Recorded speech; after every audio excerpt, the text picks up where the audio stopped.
Vsi se zavedamo, da je sploh časopisna industrija, ne samo pri nas, seveda v veliki krizi, ne, pač papir Mm.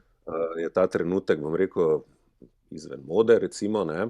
Ampak jaz mislim, da glede na to, da še recimo, če samo slovenski trg pogledamo, slovenski tiskani mediji še vseeno natisnejo zelo veliko izvodov.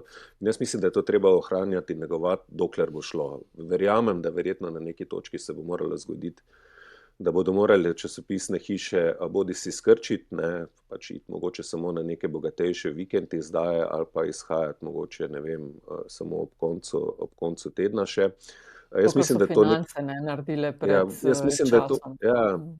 jaz mislim, da to vseeno je nek neizbežni, slepili bi se, če bi rekli, ne, ampak jaz še vseeno imam občutek, mogoče je to malo naivno, ne, da se te neke, bom rekel, nostalgične ali pa neke te stvari se vračajo kot modne spet in jaz imam občutek, da mogoče pa bo nekoč spet modno, da se boš nekje pojavil z tiskanim medijem pod roko, ne.